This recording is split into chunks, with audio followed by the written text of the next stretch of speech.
current conservationist, Yasmina. Yasmina was a student of mine in my first year here at Sidwell Friends School. It is just a wonderful circle to come back. I was reminiscing about we did science on the move together with Miss Becky, who's over here somewhere, and some pretty exciting stuff. Found an old exciting paper on the similarities of human and chimp DNA. Yasmina is a wildlife biologist and storyteller dedicated to advocating sustainable and humane approaches to wildlife conservation and welfare. Through digital media and educational campaigns, she aims to foster collaboration between scientists, policymakers, and the public. With a background in ecology, research, and photography, Yasmina has conducted fieldwork in various locations, including Puerto Rico, South Africa, and Tanzania, to investigate the behavior of local wildlife. She holds 2 master's degrees, one in communication from Johns Hopkins University and another in ecology, evolution, and conservation research from Imperial College London. Beyond her academic accomplishments, Yasmina has gained first-hand experience managing natural resources for the Virginia Department of Conservation and Recreation. Her next venture brings her to Washington, D.C., and she'll be joining Johns Hopkins University Planetary Health Alliance as a communication specialist, focusing on the critical intersection of public health and ecosystem health. So I'm super, super excited to present to you former middle schooler, current conservation biologist, activist, and all the above. All of it. Thank you. Hi, everyone. Can you hear me? Okay, it works. Perfect. So firstly, thank you, Ms. Badia, for an amazing introduction. It's incredible to see so many familiar faces and to be back here. So firstly, I wanted to say we're going to be talking about wildlife conservation today and different approaches you can take to this field. At the end, we'll have a quick Q&A, so you can ask me any questions you want then. I'm going to start off talking a little bit about my career, how I got to where I am. Then we're going to have a fun little quiz called Endangered or Not. Then I'm going to talk a little bit about different roles you can personally take to give back to the planet. And if we have time, we're going to do another quiz called Fact or Fiction, and then we'll do a Q&A. So to begin, I'm going to talk a little bit about who I am. So I am a wildlife biologist and storyteller. So what that really means is my background has been primarily in research. So what I did was I was studying, for example, how climate change was affecting the behavior of different birds, how, things of that sort, how overfishing might affect different populations. So I was doing a lot of research on that and taking that data to apply it to different conservation efforts. But more recently, I realized that there's a big gap between the scientific community and a lot of other communities. So I decided to take on a different approach, a storytelling approach, to kind of bridge the gap between the scientific community and the public. So I've developed a major passion for photography and videography, where I capture moments where animals are just doing, like you can see here, just the most beautiful, remarkable things. So for me, just capturing those sorts of moments is really important, and it gives us, an opportunity to share it with people around us. And so that's kind of what I do now, is I take scientific research and I translate that information to the public and to policymakers. So I became really interested in wildlife biology when I grew up in Florida.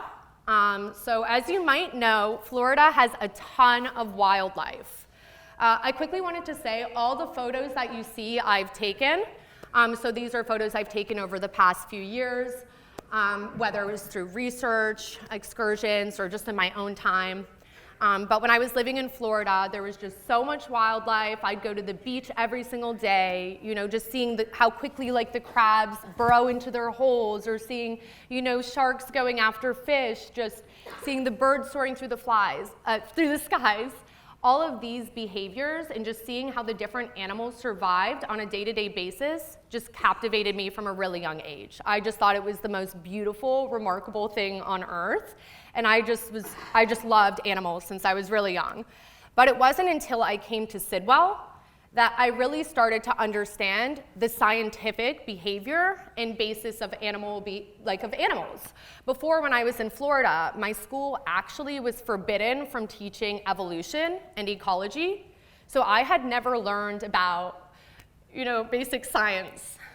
So it was really when I came here and I had classes with like Ms. Badia, Margaret, Ms. Mitchell, that I started to learn about what conservation really means and how interconnected everything is. Like when I was in Florida, I just thought animals were these beautiful creatures, but I didn't really understand their role within the world, their role within ecosystems, and how important they are.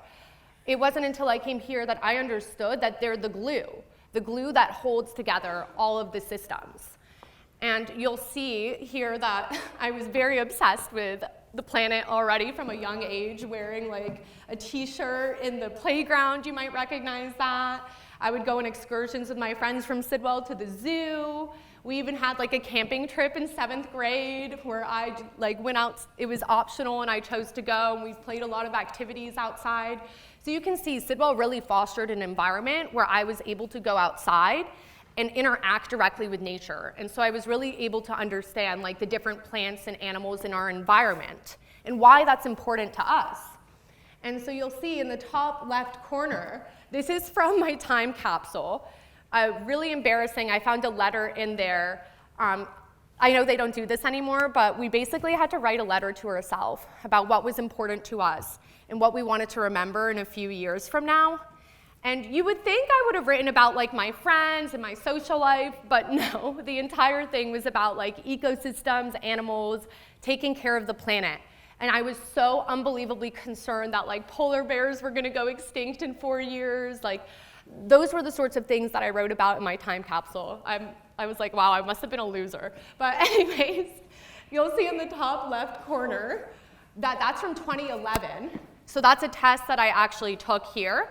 It was in my time capsule. And the reason I put this up there is because it's focused on ecosystem services. I'm going to talk a little bit about what all this means in a second. But the reason I'm mentioning this is because when I learned about that at Sidwell, that was fundamental knowledge that I carried with me throughout my entire life. So these ecosystem services are applied to the work that I do now, for example. Everything we do in conservation revolves around those. So that's why I really wanted to talk about, a little bit about what I learned at Sidwell and why that is so important to the conservation fields. And lastly, I think something that I took away from Sidwell that really, really resonated with me, which all of you know, is the wetland, the green school, just the idea that there was like a green roof with solar panels, a garden, and I remember just like there was like a visual outside the school with like how the wetland works, how like, when you use the restroom or the sink, how the water gets filtered there, how it gets purified and brought down into the little pond. And even from this age, I still remember that because it's something that's, really resonated with me and helped me understand how interconnected everything is around us. And so I want to talk a bit about what an ecosystem actually is. Some of you might have already learned this in your classes. Some of you might be currently learning a bit about this. So I just wanted to review it. An ecosystem is a community of living organisms and their physical environment interacting as a system. So within the scientific community, we typically refer to living organisms like plants, animals, fungus, microorganisms as biotic factors. And we typically refer to the non-living components of the environment as abiotic factors. So like crystals, rocks, water, those would be the non-living components. And it's the combination in the interactions of these living and non-living components that make up an ecosystem. So to really be able to visualize what the system is, I just wanted to go through an example of what an ecosystem could look like. So the living and non-living components are typically connected through nutrient cycles and energy flows. So as all of you know, every single year during fall, the leaves start to fall off trees. So let's pretend it's fall right now, and there's a bunch of leaves that have fallen off the trees just on the ground. What happens to those leaves? Well, decomposers, so that's like worms, microorganism, fungus, they'll come to these leaves and they'll actually break them down and take the nutrients from them and release them into the soil. And so by doing that, they allow more life, more plants to grow, and from there, they're able to sustain more animals, more, us, different organisms. And so as you can see, it's a closed system. And so that's something that's really important to understand, the interconnectedness of everything. And I also wanted to talk a little bit about ecosystem services, just because when I started to understand what an ecosystem was, I really wanted to understand every single aspect of it. Like, how does it benefit us? Like, what does it mean to us? So ecosystem services are the benefits that we gain through ecosystems. And there's 4 different types. The first is provisioning service. So basically that's like water, food, timber, things like that. And then we have something called a regulating service. And that's something that helps mitigate or control environmental issues. So for example, we have the wetland at Sidwell, right? So I said it helps purify water. So that would be considered a provisioning service because it helps us get access to pure water for our sinks, for our toilets, whatever it may be. The regulating service that the wetland provides is whenever it's raining like crazy, instead of it flooding, the wetland will catch the water and help it trickle down slowly instead of eroding and completely destroying that habitat. And so that would be an example of how the wetland would fit into these categories. A supporting service is, I was just talking about like nutrient cycles and soil formation. So it's really the core of the ecosystem services. It's what all the other ecosystem services are based on. And the last is cultural, just going on a walk, a hike, kayaking, whatever it may be, just gaining enjoyment, some spiritual connection to nature, whatever it is. So I wanted to talk a bit about an experience I had. So once I started to really understand these provisioning services and what an ecosystem is, I decided to go to one of the most biodiverse, which means one of the most, the areas in the world that has one of the most variety of animals, and that's South Africa. So I decided to go there, and I volunteered as a researcher. You can see a picture of me there. So we used a radio signal to basically try and find animals. Every single night, we'd wake up at 3 or 4 a.m., and we try to find like wild dogs, we try to find cheetahs, elephants, all of these different species while they were hunting. We wanted to make sure that they were safe because a lot of them, unfortunately, have been put at risk. So a lot of these species are highly, highly endangered and are at threat of disappearing completely. So for example, you'll see the cheetah up there. There was only 3 cheetahs left, and I was working at about 3 to 4 different reserves in South Africa, and across all of them, there was only 3 cheetahs left. That's very, very little. So you can see why it's so important for us to track these animals, to make sure that they're safe, to make sure they have enough food, and that's the sort of thing we were doing. Also, because there was a lot of villages nearby, we wanted to make sure that we could keep a good balance between, the villagers being able to farm, do all of that stuff, without the wildlife kind of coming in and, threatening that community or vice versa, just because there was a lot of issues with the wildlife and the humans in that area. And I'll talk a bit about that in a second. It was really one experience when I was there that changed my life. So we would basically sit in a research truck every day, like a pickup truck. There's nothing over it when we're going to look for all these animals. And one day we came across about like 10 to 15 lions. And I was sitting in the back of the truck, like just staring at the lion like this specific lion.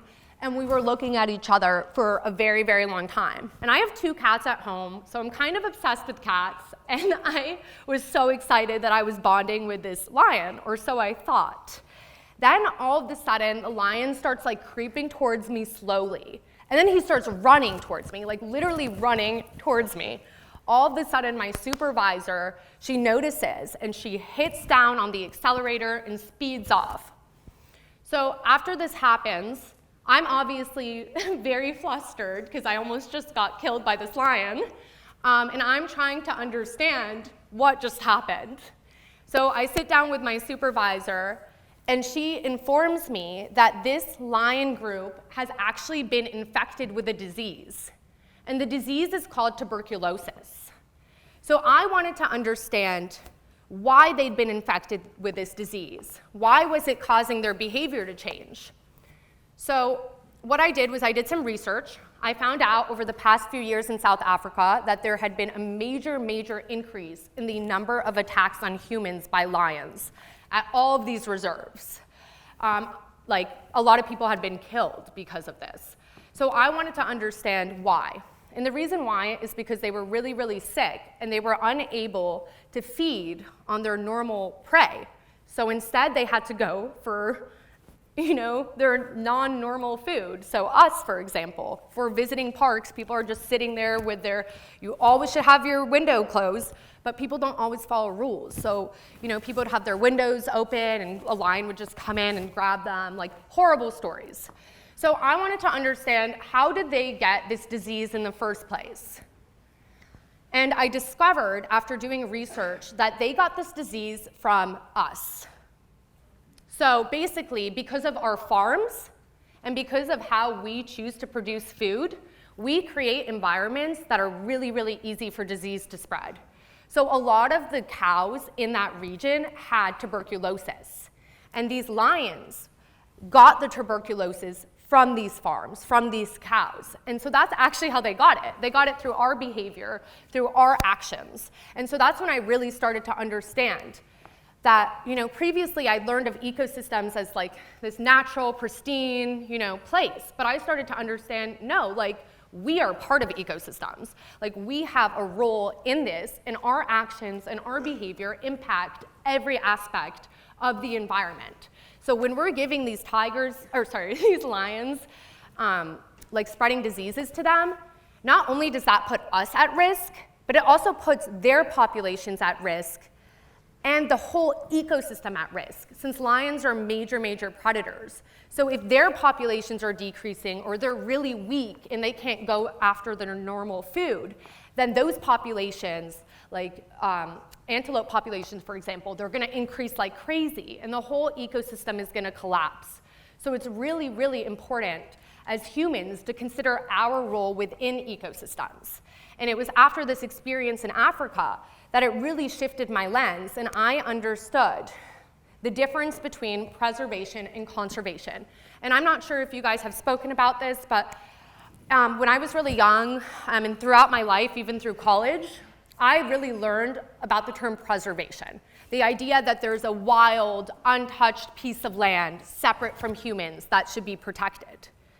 But as I get older and older, I realize I think we should take a different approach. I think we should take a conservation approach, because conservation includes humans as part of the conservation efforts, as part of the protection. So not only are we looking to protect all other species, but we're also looking to protect ourselves within that system and to do what we can to benefit all the organisms. So just really understanding that our behaviors and how we choose to use the resources around us really affects everything. So before I talk a little bit about the rules that you can specifically take, I wanted to do a fun little quiz called Endangered or Not. So before we start, I'll just explain to you what an endangered species is. So when a species becomes endangered, its population size decreases to a level where it becomes at risk of completely disappearing, and we call that extinction. So threats to animals, they might include habitat loss, they might include pollution, they might include illegal hunting, and the overuse of resources by humans. So that's really what an endangered species is. It's a species that's a threat of disappearing. So the game we're gonna play is I'm gonna want 2 volunteers to come on stage. Oh, I love it. Okay, you went up first. And yeah. Love it. Yeah, come up. Yeah, both of you can come up here. So what's your names? I'm Zoe. Zoe, what grade are you in? 6th 6th grade? Anna, what grade are you in? 5th. Nice to meet you guys. So basically what you're gonna do is I'm gonna have an animal on there, and whoever raises their hand first has to guess whether or not they think it's endangered, okay? And so there's gonna be 3 questions. Okay, so this is the first one. And before we start, I just wanna say every single animal shown is from the DC area. So they're all local. Yes? Correct, let's go! I love it. Yes. Yeah!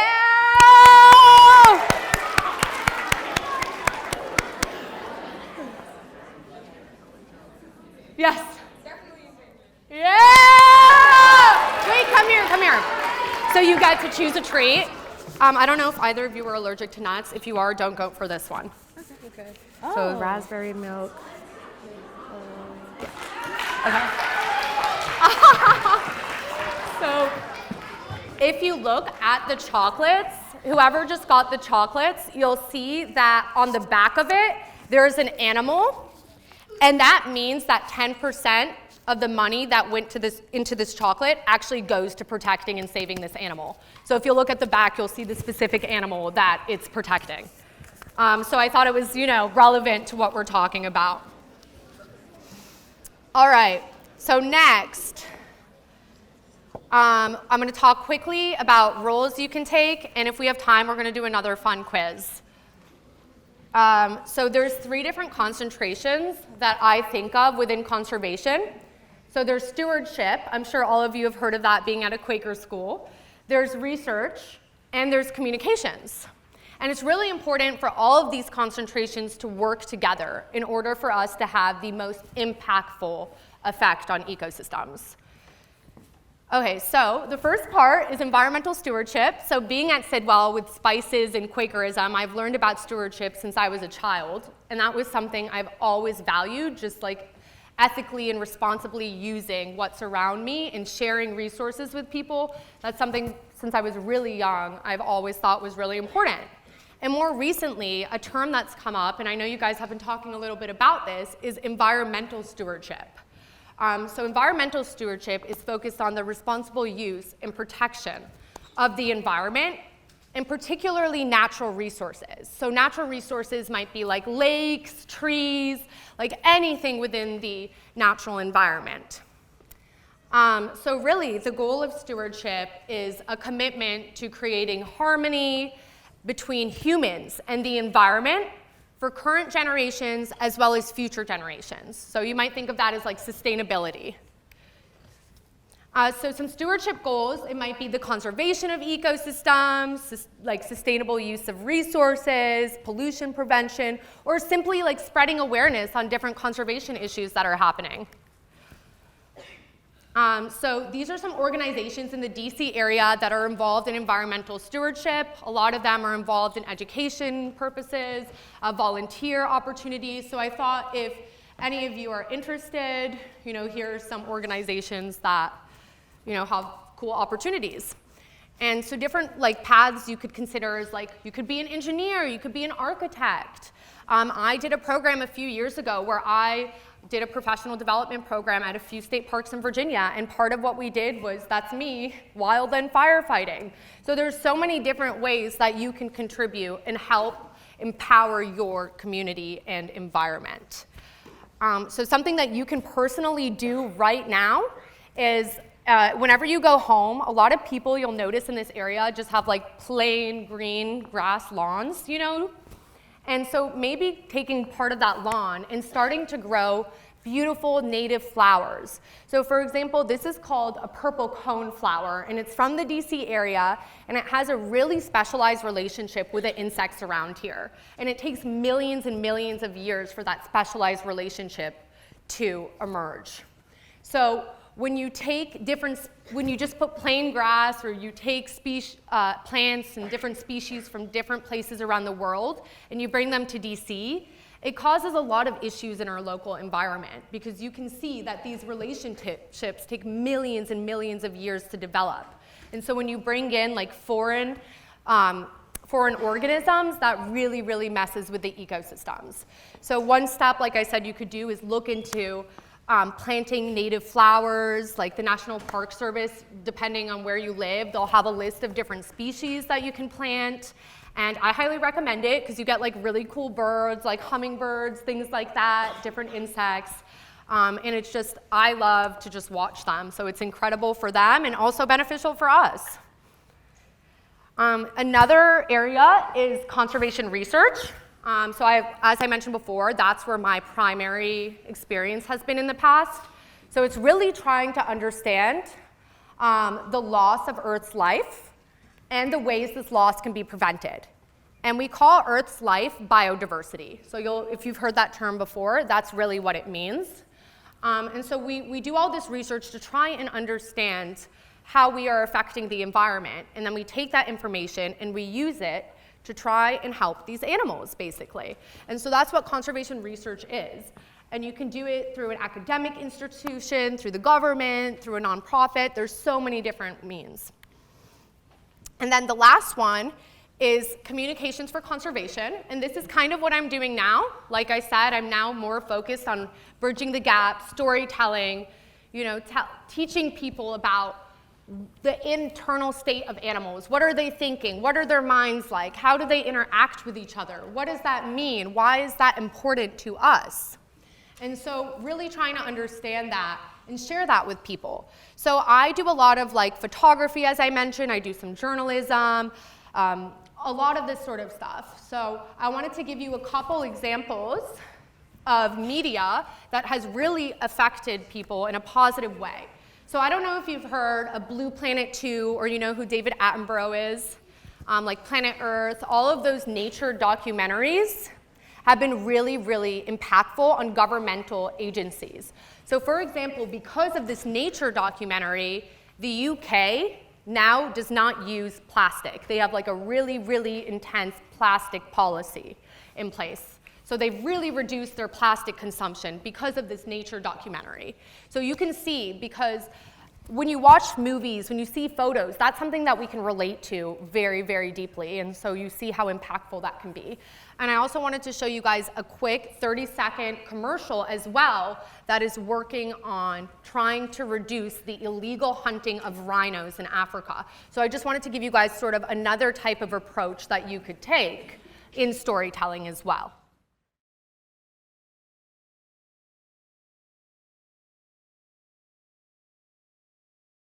So as you can, I don't know if you guys have seen Jurassic World, but that's the main actors from it. So why I brought that to the forefront is because I just wanted to show that in conservation, it's really important to work across different fields, to be as united and unified as possible, and to get people from all sorts of backgrounds to speak up, because that's the way we're going to reach other people, and that's the way we're really going to make change. So I think that's really important. And quickly, we don't have time for the quiz, so I just want to go through and see if you guys had a question or two before we wrap it up. Okay.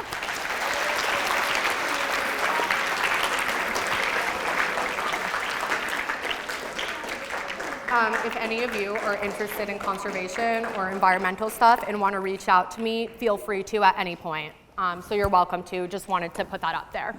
All right, happy Founders Day, everyone. I hope you have the best time and enjoy it. Thank you so much.